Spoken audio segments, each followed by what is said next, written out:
Good afternoon, students. I'm here with a one-shot revision of ninth English grammar as well as literature. There are some glitches in my computer, so ignore those. That this is the reason कि class delay हुई है, last moment पे हो रही है. यही reason है कि लैपटॉप में कुछ ग्लिच हो गया था. उसको इग्नोर करेंगे, बाकी कंटेंट आपको अच्छा मिलेगा. और हाँ, ये ना बीच बीच में बैटरी का साइन आता रहेगा, थोड़ा सा इग्नोर करना. और हाँ, कुछ की पॉइंट्स और समरी के साथ रिवाइज करेंगे. The fun they had, the sound of music, the little girl, A truly beautiful mind, The Snake and the Mirror. These are the chapter belongs to the essay 1. We are going to skip these chapters. Let's move further and come to the point. Our first chapter of essay 2 is My Childhood. This chapter belongs to APJ Abdul Kalam. What is the full form of APJ Abdul Kalam?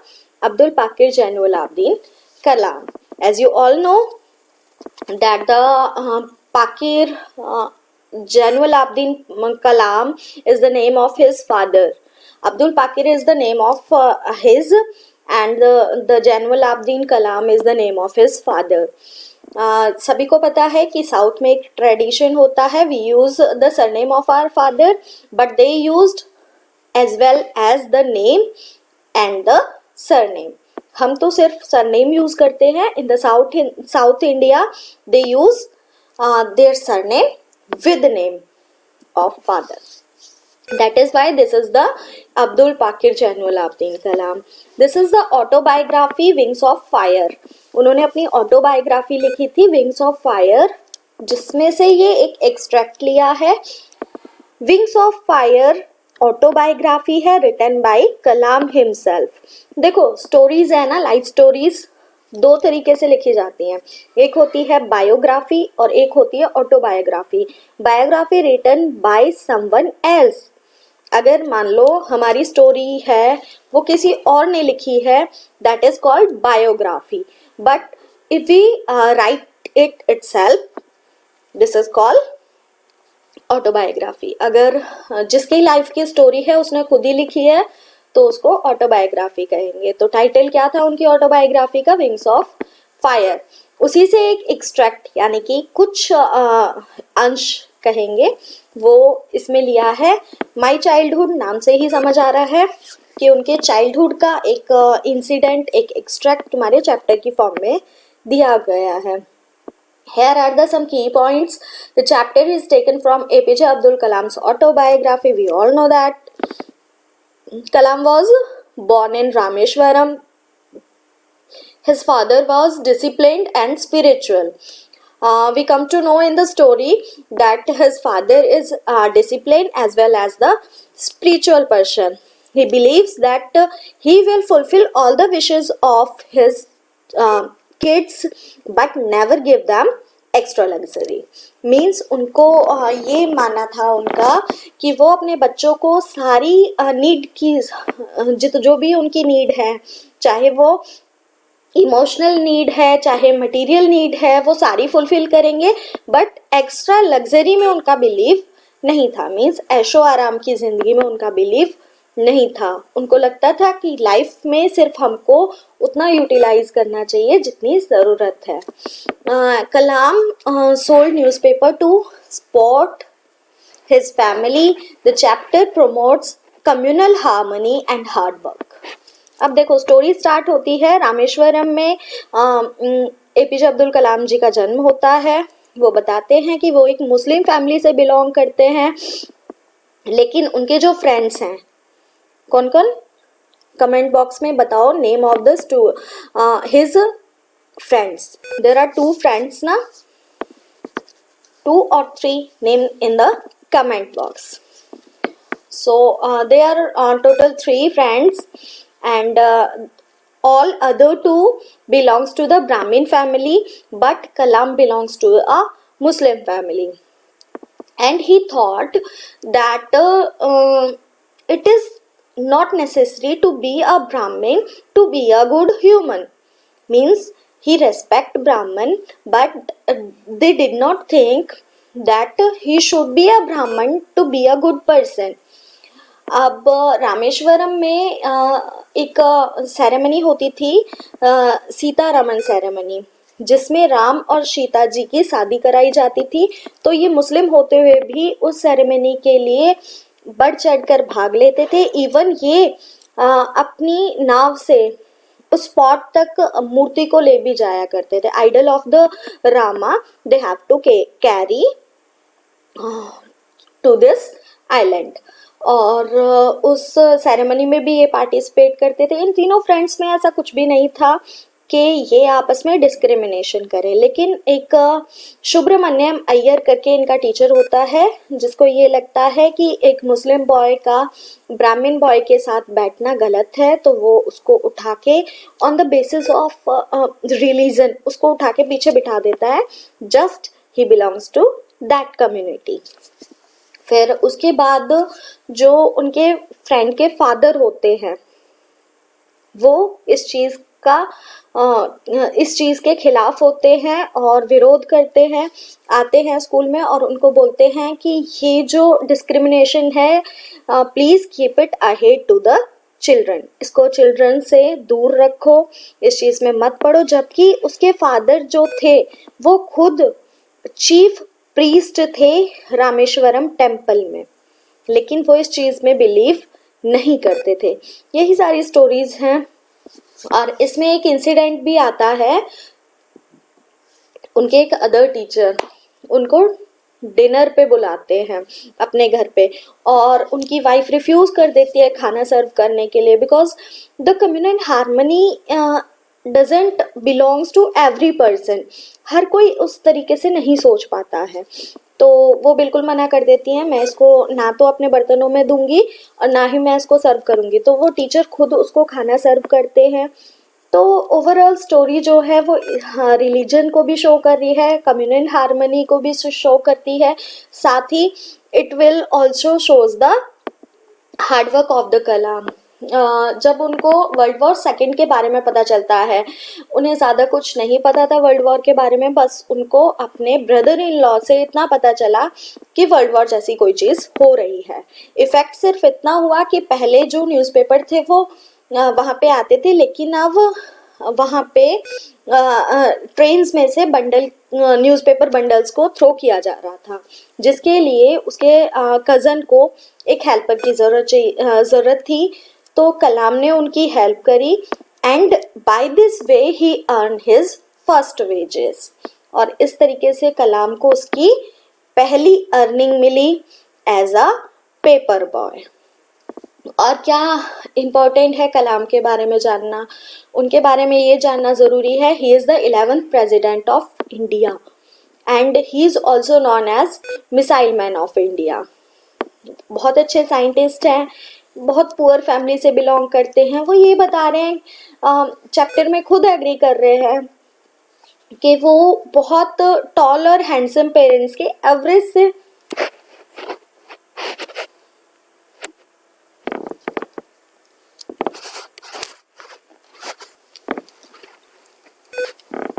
तो इसके साथ साथ उनके hard work को भी show करता है. Let's move to next chapter, reach for the top. Reach for the top means gaining success. Here are two parts of this chapter. First is belong to Santosh Yadav. She was born in small village. She was the first woman to climb Mount Everest twice. अब देखो Santosh Yadav special क्यों हैं कि वो एक ऐसे village से belong करती हैं जहाँ गर्ल्स की शादी बहुत छोटी एज में हो जाती थी. She decided to climb on the mountain and this is not so easy to her. और उनका जो स्ट्रगल है that shows in this chapter. What happen when she grow teenage, his father decided to send him higher school for higher studies, but her dream is totally different from her father, and she used to saw some mountaineers who mountains of Aravali. who stared the mountains of the Aravalli. और ये सब देखने के बाद suddenly she realise that she should also do that, और धीरे धीरे उसका इंटरेस्ट इतना ज़्यादा होता है कि वो माउंटेनियरिंग करने के लिए अपनी नेक्स्ट फर्दर स्टडीज़ सब कुछ छोड़ देती हैं और माउंटेनियरिंग करने के लिए, प्रैक्टिस करने के लिए एडमिशन्स ले लेती है माउंटेनियरिंग कॉलेज में। बट फैमिली का सपोर्ट नहीं होता है। बिलोंग एक ऐसे गांव से कर रही हैं जहां 16-15 की एज में गर्ल्स की शादी हो रही है, but she choose to change her destiny. उन्होंने अपनी डेस्टिनी को चेंज करने की कोशिश की और अपने फादर का से कहते हैं एक अलग एक पैटर्न जो चल रहा था उससे अलग हटने की कोशिश की, और फाइनलाइज ये हुआ कि उन्होंने अपने देश का, अपने गांव का नाम रोशन किया। उन्होंने माउंट एवरेस्ट, जो सबसे ऊंची चोटी मानी जाती है, उस पे उसके शिखर पर जाकर सक्सेस हासिल की। और इम्पॉर्टेंट इसलिए है कि एक इंसिडेंट बताया जाता है कि जब ये माउंटेन क्लाइंबिंग कर रही थी माउंट एवरेस्ट पे, तो एक ऑक्सीजन सिलेंडर होता है इनके पास। तो खुशवंत सिंह इनके साथ, इनके मेट्स थे जो इनके साथ ही क्लाइंबिंग कर रहे थे, उनका ऑक्सीजन खत्म हो जाता है, लेवल डाउन हो जाता है ऑक्सीजन का, तो ये उनके साथ शेयर करती है। सोचो एक ऐसी कंडीशन में जहाँ ऑक्सीजन कितनी मस्त है, नेचर से उनको नहीं मिल रही, ठीक है, उस सिचुएशन में उसको शेयर करना ऑक्सीजन को, that is a kind task. कोई हिम्मत वाला ही वो चीज़ कर सकता है। तो इन्होंने ये प्रूव किया कि she is brave as well, और सिंपैथी, इम्पैथी, ब्रेवनेस इनमें कूट कूट के भरी है। और she is the first women to climb Mount Everest twice. एक बार नहीं, दो बार इन्होंने माउंट एवरेस्ट को जीता। नेक्स्ट है मारिया सारापोवा। मारिया सारापोवा एक लेडी है रूस की। मतलब इन्होंने ये दिखा दिया कि जो पैट्रियोटिज्म होता है ना, वो रगों में होता है। जब ये 16 एज की थी, 16 years old, she von Wimbledon. मतलब ये एक एथलीट है जिन्होंने अपना परफॉर्मेंस देना 8-9 ईयर से ही स्टार्ट किया। 16 की एज में ये बहुत अच्छे मुकाम तक पहुंची। She went to America at the age of 9। Success came through sacrifice, discipline. Starting में क्या था, जब अमेरिका में जाके ये प्रैक्टिस कर रही थी तो इनके जो मेट्स थे, इनके साथ जो खेलने वाले एथलीट थे, वो इनका मजाक उड़ाते थे, इनको बेवकूफ़ बताते थे, लेकिन she ignore all the things and do work hard and hard, और at last she got success in her hand. The bond of love. The bond of love is the story about a pet bear Bruno. क्या होता है कि author एक बार अपने friend के साथ कहीं पे जा रहा होता है, रास्ते में उसको एक बियर मिलता है, बेबी बियर, और उसका वो नाम रखता है ब्रूनो, अपनी वाइफ को उसे गिफ्ट करता है। और इस चैप्टर में ना एक बॉन्ड दिखाया है between these two, his wife and this bear, और दोनों का बॉन्ड इतना डीप होता है। वो बिल्कुल ब्रूनो को अपने बच्चे जैसा फील करती है, लेकिन ब्रूनो जब धीरे धीरे बड़ा होता है तो चीज़ें चेंज होती हैं, उसको घर में रखना पॉसिबल नहीं हो पाता है क्योंकि उसका साइज़ भी तो बहुत बड़ा होता है ना बेयर का, और उसको घर में मैनेज करना बहुत इम्पॉसिबल जैसा हो जाता है। ब्रूनो एक बार कुछ दवाई भी खा लेता है गलती से, पैरालाइज भी हो जाता है। फिर उसको ट्रीटमेंट कराते हैं वेटनरी डॉक्टर से, और लास्ट में उसको जू छोड़ आते हैं। लेकिन उसकी वाइफ, नैरेटर की वाइफ और ब्रूनो दोनों का इतना बुरा हाल हो जाता है, वो उससे मिलने जू भी जाती है, तो वो उसको देख के बहुत उसकी आंखों में आंसू आने लगते हैं। और मतलब पूरा चैप्टर फुल ऑफ इम्पैथी है, कैसे बेचारा ब्रूनो, उससे लगाव हो गया। हमारे घर में पेट्स होते हैं, उनसे जैसा लगाव हो जाता है, बिल्कुल फैमिली मेंबर जैसा। तो वो चीज़ इसमें शो की है। और मतलब वो उसको रखने की कोशिश भी करती है, लेकिन जू वाले मानते नहीं है। फिर वो बोलती है ठीक है, मैं रेगुलरली विजिट करूंगी और यहाँ इसको मिलने आऊंगी। The story shows emotional bonding with animals. Next chapter is Kathmandu. Kathmandu is written by Vikram Seth, और ये एक ट्रेवलॉग है। ट्रेवलॉग क्या होता है, जिसमें जैसे मान लो आप कहीं घूमने गए और आकर अपने सारे एक्सपीरियंस आप लिख दो, तो उसको कहेंगे ट्रेवलॉग। हिंदी में यात्रा वृतांत। मतलब आपके ट्रैवल में जो जो इंसिडेंट आपने देखे, जो आपको अच्छा लगा, जो आपको बेकार लगा, आपसे वो सारी बातें बताओगे। तो काठमांडू है, इसमें वो कहाँ पशुपतिनाथ टेम्पल जो हिंदुओं से बिलोंग करता है, बुद्धनाथ स्तूप जो बुद्धिस्ट से बिलोंग करता है। और ये बताते हैं कि ना पशुपतिनाथ जो टेम्पल है, वहाँ पे बहुत शोर शराबा था, वहाँ पे केवल हिंदुओं को जाने की परमिशन थी। और वहाँ पे ना उन्होंने दो चीज़ें नोटिस करी कि एक तो जो लोग हैं वो अपने डेड रिलेटिव्स को लास्ट रिचुअल कर रहे थे। डेड रिलेटिव्स का लास्ट रिचुअल कर रहे थे, मतलब जैसे होता है ना वो पिंडदान करना, वो चीज़ें हो रही थी। दूसरी तरफ अगर किसी ने लाइफ की नई शुरुआत की है तो वो भी भगवान को प्रेयर करने वहाँ पे जा रहे थे। तो मतलब उन्होंने ना यहाँ पे इस ट्रेवलॉग्यू में उन्होंने सॉरी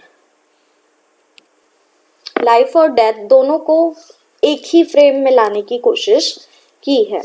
और जो बुद्ध स्तूप है उसको उन्होंने पीस से सिग्निफाई किया है। उन्होंने बताया कि यहाँ पे बहुत ज़्यादा पीस वाला इन्वायरमेंट है। Next and last chapter of the movement book, sorry beehive book, if I were you. इसमें क्या है, इसमें गेरल्ड है, ये एक प्ले राइट है जो एक कॉटेज में रहता है जंगल में। मीन्स प्ले राइट कौन होते हैं, जो प्लेज लिखते हैं। तो गेरल्ड जो है वो प्लेज लिखता है, उसको नेचर वाला इन्वायरमेंट नेचर वाला इन्वायरमेंट पसंद है। वो प्लेस लिखता है, एक कॉटेज में रहता है। कॉटेज का जो इंटीरियर है वो लगभग एक सेंट जैसा है, मतलब उसको शांति और अकेलापन अच्छा लग रहा है। वहाँ पे ज़्यादा कोई आता नहीं है, रास्ता भी बहुत डिफिकल्ट सा बना रखा है so that it would not be easy to enter in the cottage.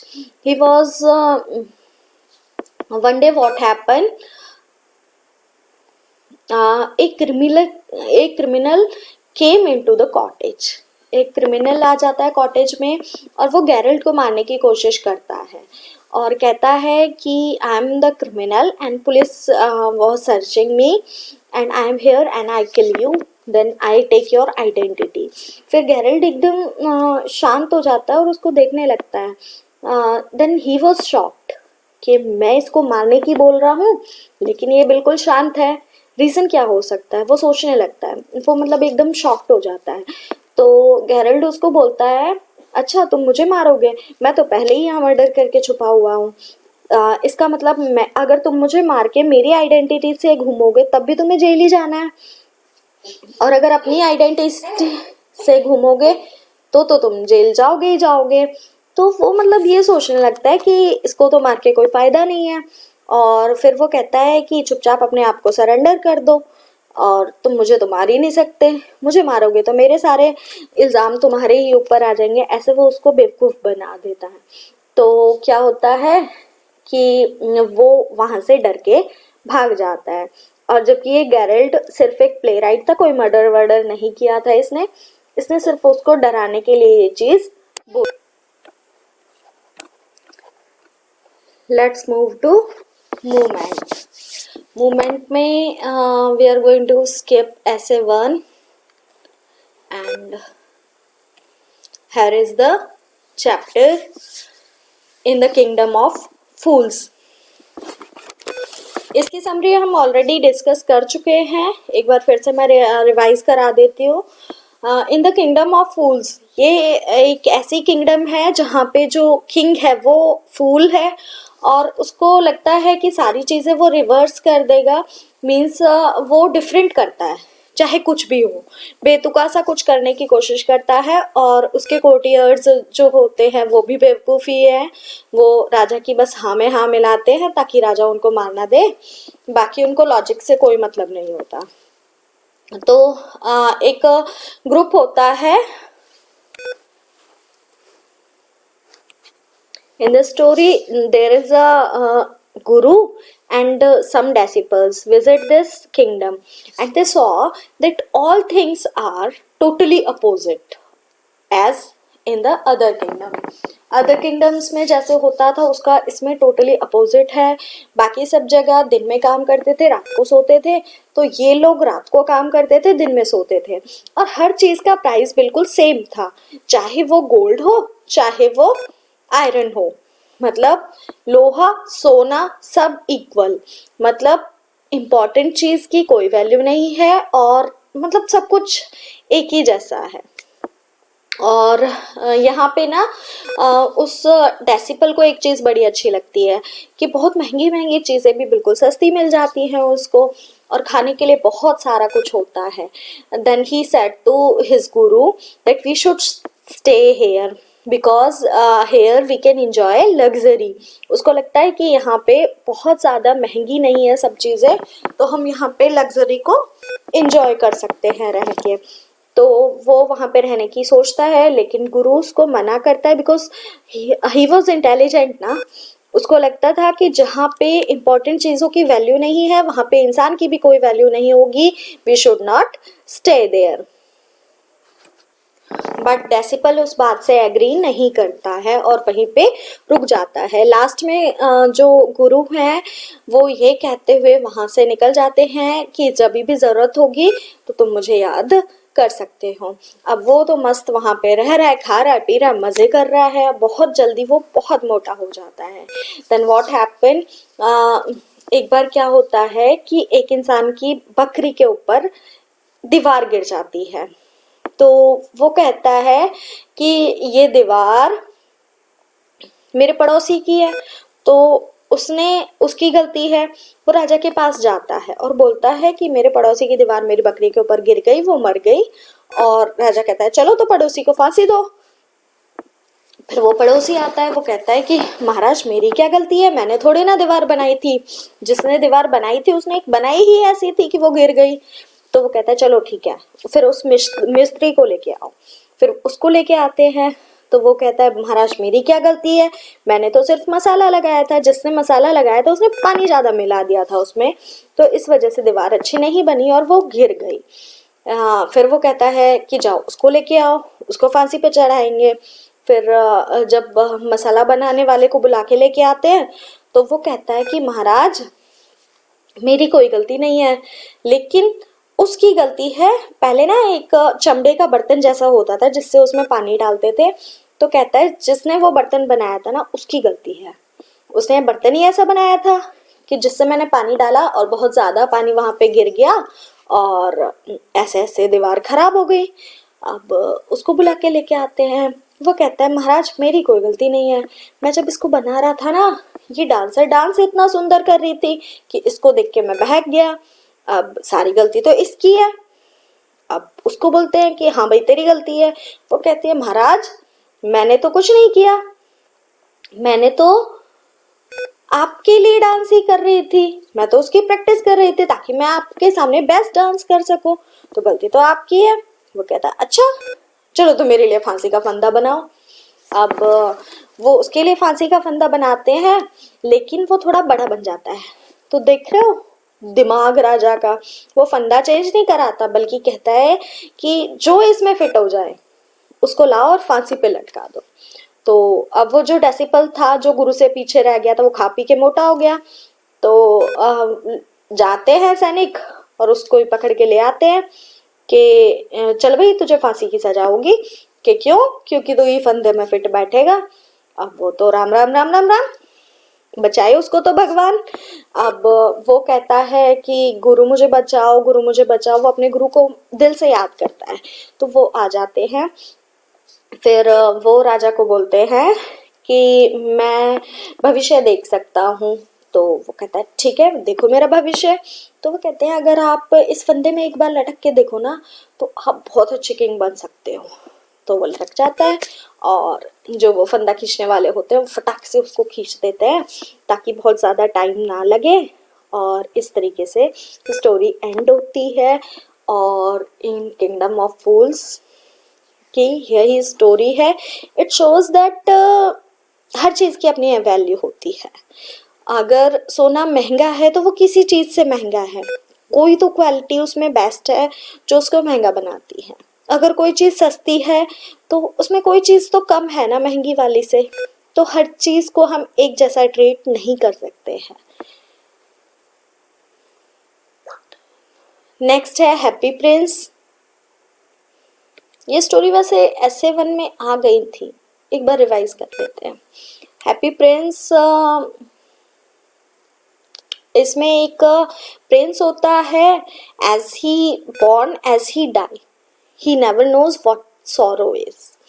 मतलब वो जैसे पैदा हुआ था वैसा ही मर गया। उसने कभी नहीं देखा दुख क्या होता है, दर्द क्या होता है, लोगों की प्रॉब्लम्स क्या होती हैं। वो महल में रहता था और वहाँ पे उसको किसी भी चीज़ की कोई कमी नहीं थी, तो उसको नहीं पता था दुख क्या होता है। अब लास्ट में क्या होता है, उसके मरने के बाद उसका एक स्टैचू बना देते हैं। और भाई राजकुमार का स्टैचू था, प्रिंस का स्टैचू था, डेकोरेट तो करना ही था। बड़े ऑस्पिशियस प्रीशियस स्टोन्स के साथ उसको सजा देते हैं। There are 2 sapphires in 2 eyes and a ruby on a sword hilt and all gold petals are decorated on his body। Statue को ना गोल्ड पेटल से सजा देते हैं। शफायर उसकी आंखों में होते हैं। शफायर ग्रीन स्टोन जैसा होता है और रूबी उसकी तलवार का जो हैंडल था उस पे लगा होता है। लेकिन अब उसका बड़ा सा एक स्टैचू बना दिया है। तो हमारा बिलीव है कि आत्मा को भी शांति तभी मिलती है जब हमने अच्छे डीड्स किए हों। तो राजकुमार ने तो कुछ अच्छा डीड्स किया ही नहीं, उसकी आत्मा को शांति नहीं मिलती और वो वहीं पर उसकी आत्मा भटकती रहती है। और वो नोटिस करता है कि कैसे लोग माइजरी में जी रहे हैं, कैसे पॉवर्टी लोगों को परेशान कर रही है। तो तभी एक पक्षी वहां पे आता है, स्वेलो। वो पक्षी इजिप्ट से होता हुआ इजिप्ट जा रहा था और उसके बाकी सारे friends 6 weeks ago they were in the Egypt. 6 हफ्ते पहले ही उसके बाकी सारे फ्रेंड्स इजिप्ट पहुंच चुके थे। तो अब क्या होता है कि हैप्पी प्रिंस के पास वो आता है और सोचता है कि रात में यहाँ पे शेल्टर कर लेता हूँ, गोल्डन बेडरूम मिलेगा, लग्जूरियस होगा। और वो वहाँ पे स्टे करता है। Then he notice that a drop fall on him and he thought that is it raining and realize that no, rain doesn't come। और फिर सेकंड ड्रॉप गिरता है उसके ऊपर। फिर वो देखता है कि बारिश हो रही है। फिर वो सोचता है कि शायद नहीं। फिर तीसरा ड्रॉप गिरता है। फिर वो परेशान हो जाता है, इरिटेट होके बोलता है क्या ही फायदा है इतने बड़े स्टैचू के नीचे रुकने का, इससे अच्छा तो मैं किसी और चीज़ के पास शेल्टर लेता। इतने बड़े स्टैचू का कोई यूज़ नहीं है अगर ये मुझे बारिश से भी नहीं बचा सकता है। तो अब क्या होता है कि जो हैप्पी प्रिंस है वो रो रहा था। अब वो जब रियलाइज करता है कि स्टैचू की आंखों से ये टीयर ड्रॉप्स गिर रही हैं एंड वो एकदम सोचने लगता है कि तुम क्यों ही रो रहे हो, कौन हो तुम। और वो उसको बताता है that I am the happy Prince and when I alive I happy Indeed.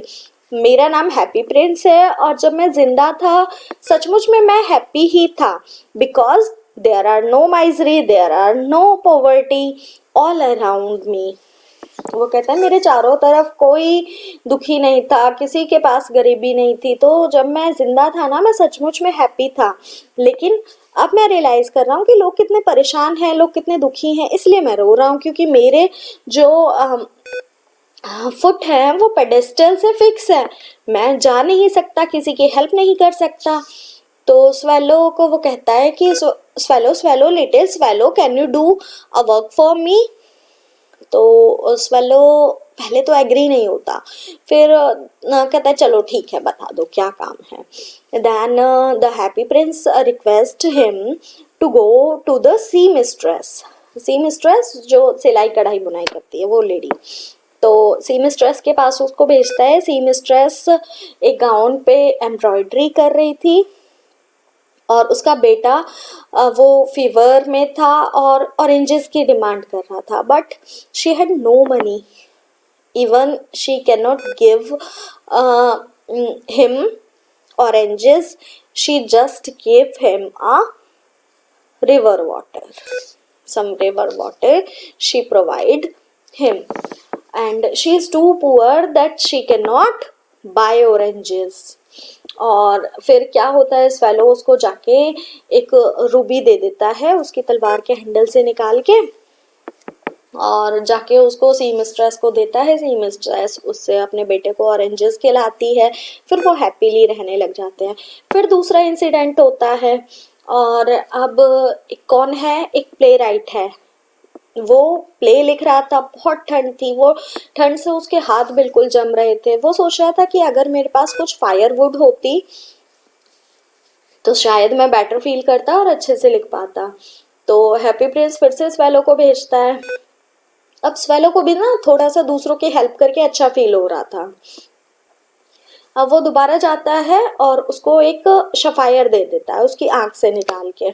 Happy Prince की आंखों में शफायर थे ना, तो एक शफायर प्ले राइट को दे देता है। अब वो फायरवुड ले लेता है और अच्छे से वो भी अपनी लाइफ निकाल रहा होता है। फिर तीसरा इंसिडेंट होता है, there was a match gun. Happy Prince noticed that the match girl was weeping because she cannot sell any of her mats, and she thought that if she reach home and her father will beat her। और उसको ऐसा लग रहा था कि अगर ऐसे ही वो अपने घर चली जाएगी तो उसके फादर उसकी पिटाई करेंगे, क्योंकि आज उसने एक भी मैच यानी कि मैचेस नहीं बेची थी। Then she was crying a lot. Then happy prince क्या करता है, हैप्पी प्रिंस उसको ना सेकंड सफायर अपनी आई से निकाल के दे देता है। अब स्वेलो उसको मना करता है कि ना अगर तुम दोनों आई से अपने शफायर दे दोगे that you are not able to see the world. तो हैप्पी प्रिंस उसको इंसल्ट करता है कि नहीं, आई एम ओके और मैं लोगों की सच में हेल्प करना चाहता हूँ। और वो क्या कहता है कि जाके ये शफायर उसको दे दो, वो नीड में है। और फिर धीरे धीरे करके मतलब स्वेलो को से इतना अट्रैक्शन हो जाता है, इतना उसके लिए सिंपैथी हो जाती है कि जो इंसान अपनी लाइफ को पूरी तरह से डिवोट कर चुका है for poor people, for the misery of the condition of his kingdom, अपनी किंगडम की माइजरी को दूर करने के लिए वो इतना सोच रहा है। तो फिर स्वेलो भी उसके बारे में सोचने लगता है। फिर स्वेलो डिसाइड करता है that he will never leave the happy Prince, वो हैप्पी प्रिंस को कभी भी लीव नहीं करेगा। और आज आपको युवांश भारद्वाज पढ़ाएंगे। फिर क्या होता है कि वो डिसाइड करता है कि जितने भी पुअर लोग हैं उनकी हेल्प की जाएगी। फिर वो गोल्डन पेटल्स उनको दे देता है। अब जो हैप्पी प्रिंस का स्टैचू था उससे रूबी गायब था, दोनों शफायर हट चुकी थी, और धीरे धीरे करके जो उसके ऊपर गोल्डन पेटल्स लगी हुई थी, जो गोल्डन पेटल डेकोरेटेड थी, वो भी उन्होंने डोनेट कर दी लोगों को। अब ओवरऑल उसकी जो लुक थी, इट लुक्स सो डल, और वो स्टैचू को ज़्यादा अच्छा नहीं लग रहा था। दूसरी तरफ जो स्वेलो की कंडीशन थी वो भी दिन पे दिन वर्स्ट होती जा रही थी, बहुत ज़्यादा ठंड थी वहाँ पे। और अब स्वेलो ने डिसाइड किया कि वो उसको छोड़ के कभी नहीं जाएगा, और जो वहाँ की कंडीशन थी वो स्वेलो के लिए अप्रोप्रिएट नहीं थी, क्योंकि वहाँ पे बहुत ज़्यादा ठंड पड़ रही थी। अब क्या हुआ कि स्वेलो को बहुत ठंड की वजह से पहले तो वो अपने फेदर्स के नीचे छुपा, और फिर उसने मतलब जब वो उसको टॉलरेट नहीं कर पाया ठंड को, तो फिर वो मर जाता है। फिर उसके बाद क्या होता है कि जो कॉर्टियर्स होते हैं, जो एडमिनिस्ट्रेटर्स होते हैं, वो विजिट के लिए आते हैं, और जब वो देखते हैं कि the statue is looking so dull, it was not so pretty yet, और वो ये भी नोटिस करते हैं कि उसके नीचे एक डेड बर्ड है। तो वो कहते हैं कि हमें एक प्रोक्लेमेशन लगा देनी चाहिए that bird should not die here. और वो मतलब बिल्कुल भी रेस्पेक्ट नहीं कर सकते एक ऐसे अच्छे हर्ट की, और ना ही उन्हें कोई वैल्यू है एक अच्छे हर्ट की। तो वो क्या करते हैं, स्वेलो को उठा के उसको उठाकर कूड़े के ढेर पे फेंक देते हैं, और उसको फर्नांस में डाल देते हैं स्टैचू को। हाँ, फर्नांस होती है कि ऐसा स्ट्रक्चर जिसमें बड़ी बड़ी मेटल्स को पिघलाया जाता है, भट्टी टाइप में जो होती है उसको कहते हैं फर्नांस। तो उसमें डाल देते हैं। तो एक मिरेकल होता है कि जो स्टैचू था उसका जो हर्ट था वो ब्रेक हो गया था 2 पार्ट्स में जब स्वेलो की डेथ हुई थी, और एक क्रैकिंग साउंड भी आया था। मीन्स जो उसका हर्ट था ना, that belongs to that bird. उनकी बॉन्डिंग आपस में बहुत अच्छी हो गई थी। और फिर जब उसको फर्नांस में डाला गया तो सब कुछ मेल्ट हो गया, लेकिन वो हर्ट मेल्ट नहीं हुआ। तो उन लोगों ने क्या किया, उसको भी उठा के सेम हीप पे, सेम ढेर पे फेंक दिया। और फिर लास्ट में जब गॉड ने कुछ एंजल्स को भेजा कि जाके अर्थ से 2 प्रीशियस चीजें लेके आओ, तो वो वही 2 चीजें लेके गए, एक तो डेड बर्ड और दूसरा लेड हार्ट। और फिर गॉड ने उनको बहुत अप्रिशिएट करा उनके गुड डीड्स के लिए, और उनको वहीं पे पैराडाइज में प्लेस दिया। कहते हैं ना, जो अच्छे काम करता है उसको स्वर्ग में अच्छी जगह मिलती है। तो सेम जगह किसको मिली, मीन्स यहाँ पे उनकी किसी ने कद्र की या नहीं की, भगवान ने अच्छे लोगों की कद्र हमेशा की। Next chapter, the last leaf.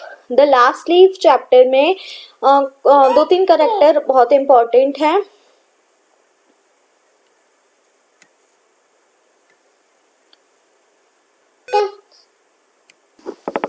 In the chapter Last Leaf, there are 2 girls, Shu और Johnsy. They were roommates, they were best friend. Once what happened, Johnsy की तबीयत बहुत ज़्यादा ख़राब हो जाती है, तो उनके रूम के विंडो पे उनको एक आईवी क्रीपर की बेल दिखाई देती है। तो जॉन्सी ना एक मैनिफेस्टेशन कर लेती है। वो ये समझ लेती है कि जो आईवी कीपर की लीव्स है they are connected with the life of Johnsy. Johnsy को लगता है कि ये 100 लीव्स हैं और उसके पास 100 डेज बचे हैं, और जैसे जैसे एक एक लीव्स गिरती जाएगी वैसे वैसे उसकी लाइफ से एक एक दिन कम होता जाएगा। तो ये एक मैनिफेस्टेशन वो अपनी लाइफ में कर लेती है। डॉक्टर्स पूरा ट्राई करते हैं उसको ठीक करने की, बट लास्ट में वो ये बोल देते हैं कि जब तक ये खुद ठीक नहीं होना चाहेगी ना, इसको ठीक नहीं किया जा सकता है। तो शू उसके लिए बहुत कंसर्न होती है, उसको लगता है कि किसी भी तरीके से उसकी बेस्ट फ्रेंड ठीक हो जाए। तो वो उसको बार बार समझाने की कोशिश भी करती है कि दोनों चीज़ों को कनेक्ट मत करो, they are totally different, but वो उसको कन्विंस नहीं कर पाती। और इसमें एक ओल्ड एज मैन है, मिस्टर बहरमैन। मिस्टर बहरमैन का एक ही ड्रीम है कि वो एक अपनी लाइफ में मास्टरपीस बनाना चाहते हैं जिसका कोई और कंपैरिजन ना हो। मतलब टोटली एक मास्टरपीस जैसा वो बनाना चाहते हैं। वो एक आर्टिस्ट है। तो शिव उनके पास जाती है, सारी प्रॉब्लम उन्हें बताती है। तो मिस्टर बहरमैन कहते हैं दैट वो कुछ सोचेंगे इस बारे में कि क्या किया जा सकता है।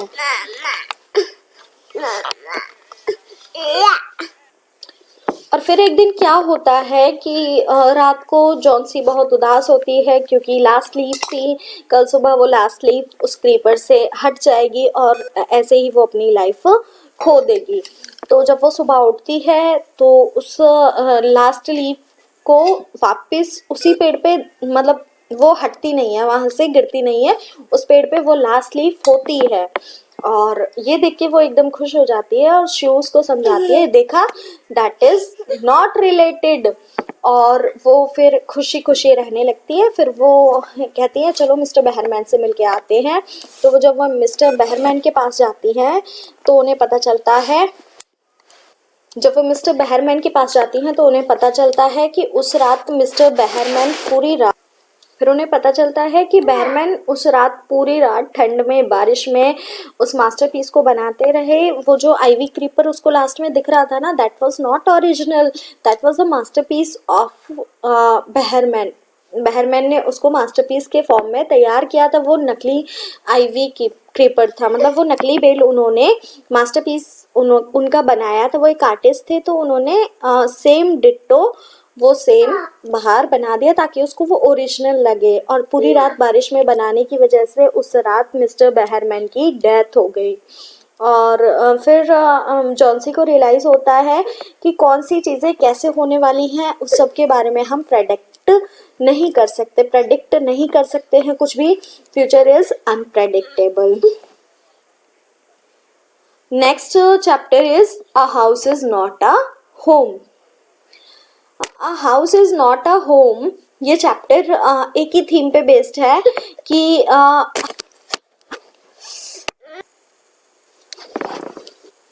और फिर उनको पता चलता है कि बहरमैन का वो मास्टरपीस था जो आईवी कीपर उनको विंडो से दिखाई दे रहा था, that was not original, that was the masterpiece of the mister Behrman उसको बनाने के लिए पूरी रात ठंड में भीगते रहे बारिश में, जिसकी वजह से उनकी डेथ हो जाती है। और इस तरीके से the story ends. Next chapter is a house is not a home. In this chapter, we realize that a house is not only made of bricks, stones, chimneys, and everything. It is made of love and care. और इसमें जो writer होते हैं, जो narrator हैं, वो अपनी life story से ये बताते हैं कि घर कैसा है ये मैटर नहीं करता, घर में जो लव और केयर है वो ज़्यादा मैटर करता है। तो ये लोग अपना शहर छोड़ के दूसरे शहर में शिफ्ट होते हैं, जिसकी वजह से इनका स्कूल चेंज हो जाता है। और इनको बहुत डिसअपॉइंटिंग लगती है ये चीज़, क्योंकि उनको लगता है कि उनके पुराने स्कूल में पुराने फ्रेंड्स सारे छूट गए हैं। लेकिन नए स्कूल में आने के बाद उनको नए फ्रेंड्स मिलते हैं और लास्ट में उनको रियलाइज़ होता है दैट ही है एड ऑन समथिंग। पहले जो फ्रेंड्स हैं वो तो हैं, प्लस उन्होंने और फ्रेंड्स गेन किए हैं। और उनका एक पेट है किटन, और वो भी उनके साथ रहता है। उनकी मदर है और नरेटर है। तो उनकी मदर बीमार होती हैं और वो हॉस्पिटल में एडमिट होती हैं। फिर उनके साथ एक इंसिडेंट होता है कि उनके घर में आग लग जाती है। वो नोटिस करते हैं जब आग को, तो वो अपनी मदर को बताते हैं। उसकी मदर भाग के सबसे पहले अपने हस्बैंड के सारे लेटर्स लेके आती हैं और ट्रंक से, बट वो भागने की कोशिश करता है, बट फायरमैन उसको पकड़ लेता है। अब उसकी किटन अंदर रह जाती है। मतलब ये सारा इंसिडेंट उनके साथ होता है। फिर उसको लगता है कि उसने सब कुछ खो दिया, लेकिन जब वो होश में आता है, kitten was also there and his mother is in good condition now. और फिर उसको लगता है कि उसके फ्रेंड्स हैं उसके पास, और घर तो जल चुका था, नो डाउट, वो पूरी तरह टूट चुका था, लेकिन उसके टीचर्स और उसके फ्रेंड्स, देन ही रियलाइज कि उसने सब कुछ खो दिया है और वो बिल्कुल टूटने वाली कंडीशन में था। फिर उसको रियलाइज़ हो रहा था कि उसके टीचर्स, उसके क्लासमेट, उसके फेलोज उसको इतना love and care and support देते हैं। वो कोई उसके लिए बुक्स ला रहा है, कोई उसके लिए ऑल नेसेसरी थिंग्स ला रहा है, लाइक नोटबुक और clothes, everything they provide them. और फिर उसको रियलाइज होता है कि घर बेशक से जल गया है लेकिन प्यार और सपोर्ट की वजह से वो उसको इतना लॉस नहीं लगता। Next chapter is the bagger. The bagger में जो इम्पोर्टेंट कैरेक्टर है वो मेनली 3 है, लश्कोव, सरगई और ओल्गा। तो सरगई एक एडवोकेट है बाय प्रोफेशन, लश्कोव बैगर है और ओल्गा एक कुक है, किसकी, सरगई के घर में ही।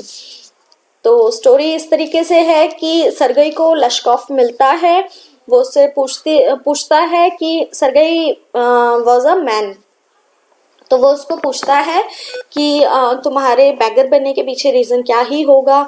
तो लश्कोव उसको एक्सप्लेन करता है कि वो सर्कमस्टांसेस की वजह से बैगर बना है, it was not his choice. और sometimes when he used to talk lies it was necessary to him.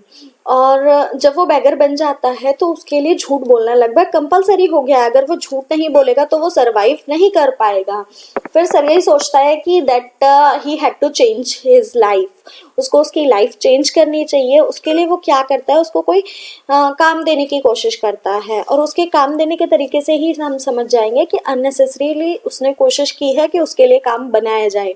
क्या काम देता है वो उसको कि अपने घर में वुड चॉपिंग का काम देता है, दीवारें साफ करने का, स्नो शील्डिंग का काम देता है उसको, रग्स को साफ करने का काम देता है। और फिर उसके बाद वो उसको बोलता है कि मैं शिफ्ट कर रहा हूँ यहाँ से और तुम मेरे एक फ्रेंड के पास चले जाना, अगर तुम्हें रीडिंग राइटिंग आती है तो वो तुम्हें कुछ टाइपिंग वर्क दे देगा।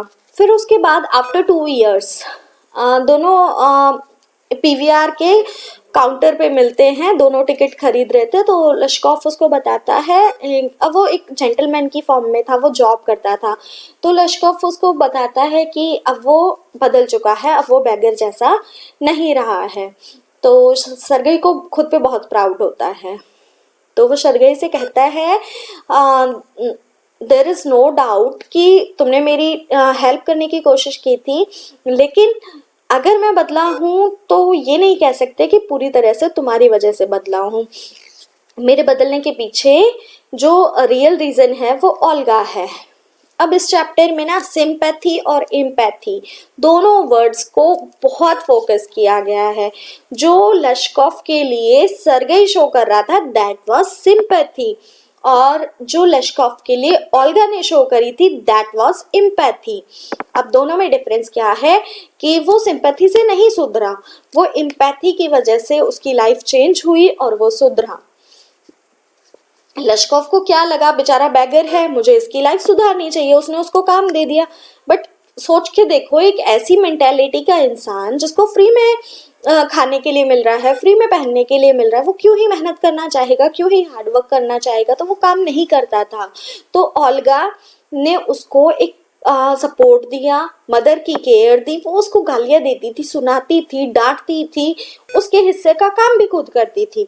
तो इन सारी चीज़ों को देख के मतलब उसने तो उसको अच्छा बनाने की कोशिश की, सरगई ने उसको अच्छा बनाने की कोशिश की, लेकिन एक बैगर समझ के, लेकिन ओल्गा ने उसको अपना बेटा ही मान लिया।